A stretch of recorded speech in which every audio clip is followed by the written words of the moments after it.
High, আজকে আমরা নতুন টপিক পড়বো যেটা হচ্ছে টিপিপি জিওমেট্রি। তো স্টেজ নাম্বার 5 হলে জিওমেট্রি হাইব্রিডেশন হবে SP3D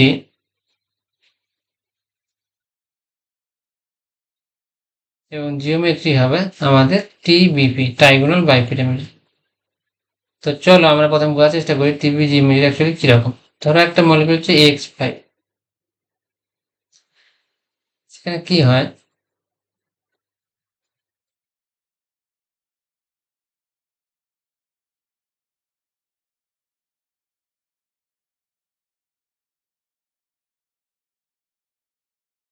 তোমরা এভাবে কনসিডার করতে পারো যে তিনটে বন্ড প্লেনে আছে, মানে তিনটে বন্ড প্লেনে আছে, আর একটা বন্ড তোমার খাতার পেজের সামনের দিকে আসছে, একটা খাতার পেজের পিছনের দিকে যাচ্ছে। অথবা তোমরা আরেকটা ভাবে ভাবতে পারো যে মলিকুলটাকে তোমরা ভাবতে পারো, আচ্ছা এক্স এক্স এক্স, তাহলে এই পুরো তিনটে বন্ড খাতার প্লেনে আছে, ট্রাইগোনাল খাতার পেজে আছে। আর এই বন্ডটা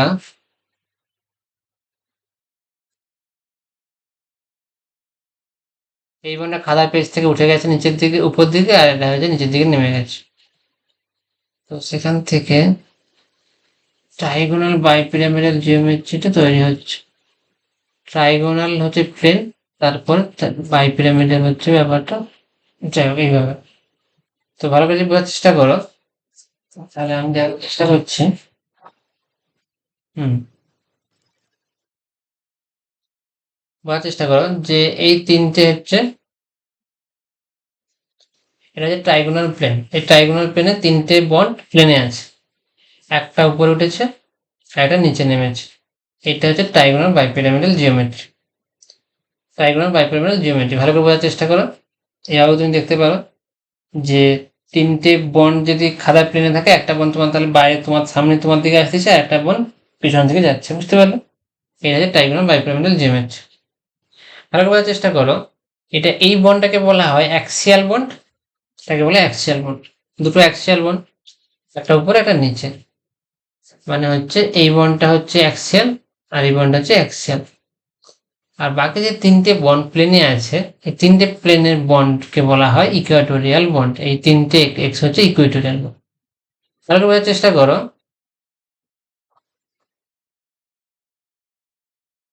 ভালো করে বোঝার চেষ্টা করো। এই বন্ডটাকে আমরা বলছি অ্যাক্সিয়াল, এটাও অ্যাক্সিয়াল, এই বন্ডটা অ্যাক্সিয়াল, এই বন্ডটা অ্যাক্সিয়াল। বাকি তিনটে বন্ড যেটা প্লেনে আছে তাদেরকে বলা হচ্ছে ইকুয়াটোরিয়াল, ইকুইটোরিয়াল বন্ড। বুঝলেন? এবার দেখো, এই যে তিনটে বন্ড যে প্লেনে আছে, এই যে সিস্টেমটা, এটা যে ট্রাইগোনাল সিস্টেম। তো এদের মধ্যে বন্ড অ্যাঙ্গেল হবে BF3 মলিকুলের মধ্যে যে বন্ড অ্যাঙ্গেলটা হবে, এই ইকুইটোরিয়াল বন্ড অ্যাঙ্গেলটা হবে 120 ডিগ্রি। এই বন্ডটা হচ্ছে 120, এই বন্ডটা হচ্ছে 120 ডিগ্রি। এটা 120, এটা 120। আরেকটা মলিকুল হচ্ছে লিনিয়ার, যেটা হচ্ছে অ্যাক্সিয়াল সিস্টেমটা হচ্ছে লিনিয়ার। এই অ্যাক্সিয়াল সিস্টেমের বন্ড অ্যাঙ্গেলটা হচ্ছে 180 ডিগ্রি। মানে এই বন্ড অ্যাঙ্গেলটা হচ্ছে পুরোটা, এই বন্ড অ্যাঙ্গেলটা হচ্ছে 180 ডিগ্রি। এটা হচ্ছে পুরোটা 180 ডিগ্রি। আর এই বন্ড অ্যাঙ্গেলটা হচ্ছে 120 ডিগ্রি। আর একটা বন্ড অ্যাঙ্গেল হচ্ছে এইটা। প্রত্যেকটা অ্যাক্সিয়াল তার ইকুইটোরিয়ালের সাথে 90 ডিগ্রি করেছে বন্ড। বোঝার চেষ্টা করো, এই বন্ডটা হচ্ছে অ্যাক্সিয়াল বন্ড, ইকুইটোরিয়াল বন্ডের সাথে 90 ডিগ্রি অ্যাঙ্গেল করেছে। মানে বোঝাচ্ছে এই বন্ডটা হচ্ছে 90 ডিগ্রি। প্রত্যেকটা অ্যাক্সিয়াল বন্ড ইকুইটোরিয়াল বন্ডের সাথে 90 ডিগ্রি অ্যাঙ্গেল করেছে। এটা হচ্ছে আমাদের তাহলে টিবিপি জিওমেট্রি, ট্রাইগোনাল বাইপিরামিডাল জিওমেট্রি। বুঝতে পারলে তাহলে? এবারে চলো একটা আমরা মলিকুল দেখি প্রথম। আচ্ছা, প্রথম মলিকুল হচ্ছে PCl5। দেখো, PCl5 এ ফসফরাসের সেন্টার একটা নাম্বার অফ সিঙ্গল বন্ড কটা? 5 লোন পেয়ার আছে, ফসফরাসের লোন পেয়ারটা কাউন্ট করেছে হলো, তাহলে সেন্টার অ্যাটমের ভ্যালেন্স ইলেকট্রন হচ্ছে 5, নাইট্রোজেনের গ্রুপে আছে 5, আউটার অ্যাটমের সাথে 5 ইলেকট্রন শেয়ার করেছে, প্লাস চার্জ কিছু নেই, নেগেটিভ চার্জও কিছু নেই, ডিভাইডেড বাই 2, 0। তাহলে স্টেরিক নাম্বার হচ্ছে 5 প্লাস 0, তাহলে G5, হাইব্রিডাইজেশন হচ্ছে sp3d, টিবিপি হচ্ছে জিওমেট্রি। তাহলে আমরা প্রথমে প্লেনে 3টে বন্ড বানাবো, 3টে বন্ড প্লেনে যারা আছে তাদেরকে বানাবো।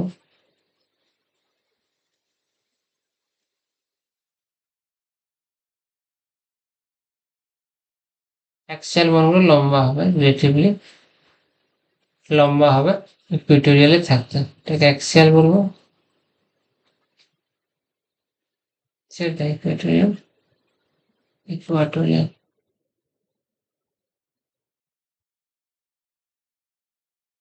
এবার যেটা বোঝার বিষয়, এখানে ফসফরাস অ্যাক্সিয়াল বন্ড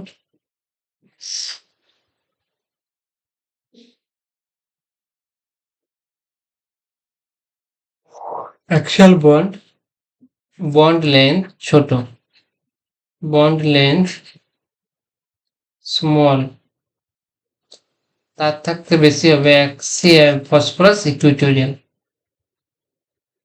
আচ্ছা কি বলতেছিলাম, আচ্ছা অ্যাক্সিয়াল বন্ডগুলো লম্বা হবে,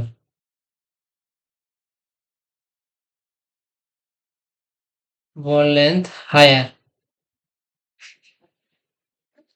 কার থাকতে, ইকুইটোরিয়ালে থাকছে, ইকুইটোরিয়ালে থাকতে আমাদের অ্যাক্সিয়াল বন্ডটা কিন্তু বড় হয়, আর ইকুইটোরিয়াল বন্ড অ্যাঙ্গেলটা হচ্ছে 120 ডিগ্রি, আর অ্যাক্সিয়াল বন্ডটা বলতে আমরা এই বন্ডটাই বোঝাবো, 90 ডিগ্রি বোঝাবো, অ্যাক্সিয়াল বন্ড বলতে আমরা 90 ডিগ্রি বোঝাবো। ইকুইটোরিয়াল বন্ড অ্যাঙ্গেল হচ্ছে 120 ডিগ্রি, অ্যাক্সিয়াল বন্ড বলতে 90 ডিগ্রি, স্মল বন্ড লঙ্গার বন্ড লেন্থ। তাহলে অ্যাক্সিয়াল বন্ড অ্যাঙ্গেলটা হচ্ছে,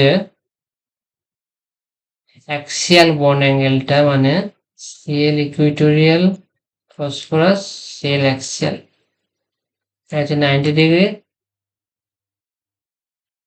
আর এটা হচ্ছে আমাদের CL equatorial phosphorus, CL equatorial, এটা হচ্ছে 120 ডিগ্রি। তাহলে বুঝতে পারলে বন্ড অ্যাঙ্গেলটা কম্পারিজনটা, বন্ড লেন্থটা অ্যাক্সিয়াল বন্ডগুলো লঙ্গার হবে, লং, এটা হবে স্মল বন্ড। তো এখান থেকে প্রশ্ন আসবে অ্যাক্সিয়াল বন্ড অ্যাঙ্গেল, অ্যাক্সিয়াল বন্ডগুলো ছোট, মানে এমএসকিউ টাইপের প্রশ্ন আসবে যে PCl5 মলিকুলতে অ্যাক্সিয়াল বন্ড অ্যাঙ্গেলগুলি ছোট, অ্যাক্সিয়াল বন্ড লেন্থ বড়, বা ইকুইটোরিয়াল বন্ড লেন্থ ছোট, ইকুইটোরিয়াল বন্ড অ্যাঙ্গেল বড়, এরকম করে এমএসকিউ টাইপের প্রশ্ন আসবে যেখানে তোমাকে কনফিউজ করে দেবে। চারটে কথাকে 4 ভাবে লিখে দেবে, তুমি কনফিউজ হয়ে যাবে, তো এমএসকিউ তুমি একটা সঠিক অ্যান্সার, দুটো সঠিক অ্যান্সার মিলে আসবে, আর একটা মিলে আসবে না, পুরো ভুল হয়ে গেল। তাহলে এমএসকিউ করার সময় মাথা ঠান্ডা রাখবে, এবং যখন দেখবে যে তুমি জানা প্রশ্ন এসছে, মানে তুমি অলরেডি জানো প্রশ্নটা করে, তখন সেই প্রশ্নটাতে আরো সতর্ক হয়ে প্রশ্নটা সলভ করবে, কারণ জানা প্রশ্নগুলো ভুল করে আসা মানে খুবই খারাপ। তার জন্য জানা প্রশ্নগুলো সবসময় সতর্কভাবে চেষ্টা করবে সঠিকভাবে করে আসার জন্য।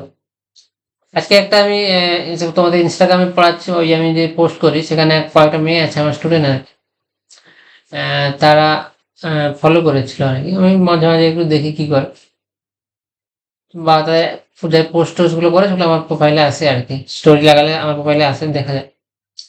তো এখনকার কিছু মেয়েদের মাথাতে এমন তার কাটা আছে, বা এখনকার জেনারেশনের ছেলে মেয়ে এতটাই উদ্গান্ডু, মানে কি বলবো, আগাছা বলে, দেখে সোসাইটির আগাছা বলে, তাদের পড়ার বয়স যেখানে, সেখানে তারা ছেলেদের কি বলবো, মানে ছেলেদেরকে বডি পার্টস মেজার করছে নিজের, কি বলবো, মানে এমন এমন কয়েকটা স্টুডেন্ট আছে, তোমাদের মধ্যে কয়েকটা স্টুডেন্ট আছে যারা আগাছার থাকতেও, নর্দমা থাকতেও জঞ্জাল আর কি, পড়াশোনার বয়সে পড়াশোনা করছে না, তখন আর তারা আইব্রু নিয়ে ব্যস্ত, ছেলেদের দাঁড়ি নিয়ে ব্যস্ত, কত রকমের তাদের সব মানে মানে কি বলবো, বাবা মা থাপ্পড় পাচ্ছে না আর কি। বাবা মা এত এখনকার দিনে অভিভাবকরা এত ছেলে মেয়েদেরকে লুজ ছাড়ছে, তাদের পড়াশোনায় বসে পড়াশোনা করছে না, দিয়ে তারাই বলবে জব পাচ্ছি না, বা কোনো সরকার চোর, বা অনেক কিছু বলবে। নিজেকে প্রতিষ্ঠিত করার জন্য একটা মেরিট চাই, যোগ্যতা চাই, এবং সেটা ওই সোশ্যাল মিডিয়াতে স্টোরি লাগিয়ে সারাদিন স্টোরি লাগায়। এরকম কিছু একটা কিছু পাবলিক আছে যারা সারাদিন স্টোরি লাগায়, সারাদিন দিনের পর দিন, বছরের পর বছর, তাদের বছরে হয়তো 365 দিন, কিন্তু তার স্টোরি লাগাইছে 380টা। এদেরকে এক নম্বরে বলে জোকার। তো তোমরা জোকার হয়ে যেও না, তোমরা ক্লাস 11-এ আছো, অ্যাটলিস্ট 12-এ পড়াশোনা করো, অ্যাটলিস্ট ক্লাস 11-12-এ পড়াশোনা করো, তারপরে অনেক কিছু করবে, অন্য কিছু করো। এই ক্লাসে গিয়ে, স্কুল লাইফে গিয়ে, 11-12-এ যারা ছেলে মেয়ের সাথে ঘুরে বেড়াচ্ছে বা লাইন লাগাচ্ছে, এইসব করছে। আমার বাড়িতে অনেক জুতো আছে, বুঝলে, আমার মিনিমাম 10-12 জোড়া জুতো আছে। কয়টা নিয়ে যেতে পারো, তাদেরকে একটু উপহার দেওয়ার জন্য, সাথে তাদের গালেও একটু টাচ করে দিতে পারো। পড়াশোনার বয়স এটা, পড়াশোনা করো। বাবা মাকে, বাবা মার কথা শোনো, যাদের বাড়িতে একটু সাপোর্ট করছে বা একটু পড়াশোনার কথা বলছে, পড়াশোনা করা। যাদের বাড়িতে বাবা মাই অশিক্ষিত, এখন গার্ডিয়ানরাই বিশেষ করে বলতে গেলে ছেলে থাকতেও জঞ্জাল হয়ে আছে গার্ডিয়ানগুলো।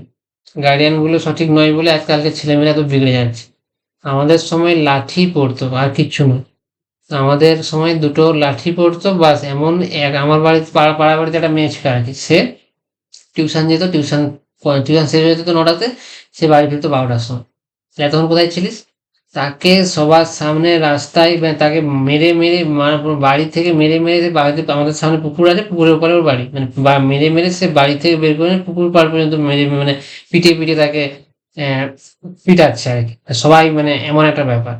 তো সেই ধরনের শাসনটা নেই বলে আজকালকার ছেলেমেয়েরা এরকম জঞ্জাল হয়ে যাচ্ছে, প্রথম কথা। আর তোমরা পরে গিয়ে বুঝবে যে এই যে তোমরা কাজের কাজে থাকতে অকাজ করছো, পড়াশোনা ছাড়া এইসব ফালতু জায়গাতে সময় নষ্ট করছো।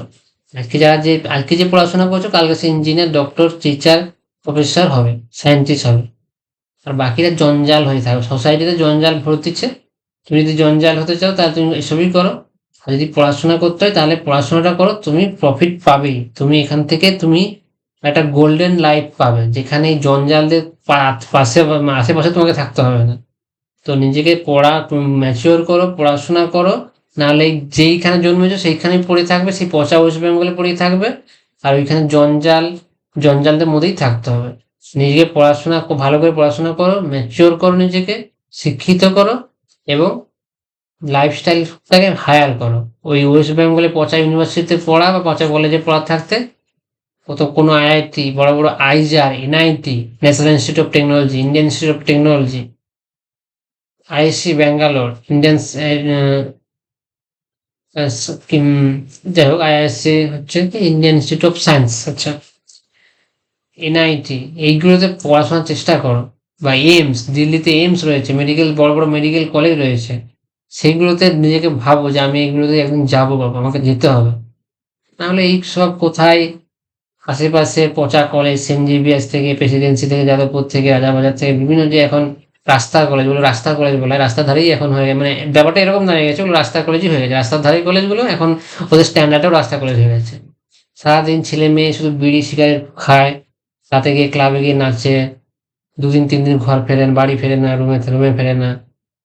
এরকম সোসাইটিতে থেকে কিচ্ছু হবে না। তুমি জাস্ট একটা গরু ছাগলের মতো, গরু ছাগল যেমন এখানে ওখানে ঘুরে বেড়ায়, এখানে ওখানে ওর সাথে লেগে পড়ে, সেরকম গরু ছাগলের মতোই চলছে। তোমরা যদি গরু ছাগলের মতো হতে চাও তো ভালো। তো পড়াশোনা করো। আমার কথা যে শুনে পড়াশোনা করছো, বা টিউশন টিচারদের, স্কুল টিচারদের, যারা কথা শুনে পড়াশোনা করছো, তারা খাতায় লিখে রাখো যে আমি জীবনে কিছু করতে পারবো। আর বাকিরা জঞ্জাল হয়ে পড়ে থাকবে সোসাইটিতে। তোমাকে ভাবতে হবে না ওদের ব্যাপার নিয়ে, তুমি নিজের কথাই ভাবো, নিজের পড়াশোনা নিয়ে ব্যস্ত থাকো, নিজের মতো করে পড়াশোনা করো। আর ওইসব ছেলে মেয়েদের থেকে দূরে থাকো, ওদেরকে সোশ্যাল মিডিয়া খোলার দরকারই নেই। 11-12-এ শুধু পড়াশোনা করো, ইউটিউবটা একটু ইউজ করো। যদি টিউশন টিচার, স্কুল টিচাররা সঠিকভাবে পড়াচ্ছে, তাহলে তাতেই হবে। আমার লেকচারও দেখতে হবে না, তাতেই হবে। পড়াশোনা করো, 11-12-টা পড়াশোনা করো, তারপরে কিছু করলে করতে পারো। কিন্তু 11-12 আগে পড়াশোনা করো, কিছু একটা করো, ভালো একটা কলেজে অ্যাডমিশন পাও, না হয় জঞ্জাল বাকি জঞ্জালদের মধ্যে থাকো।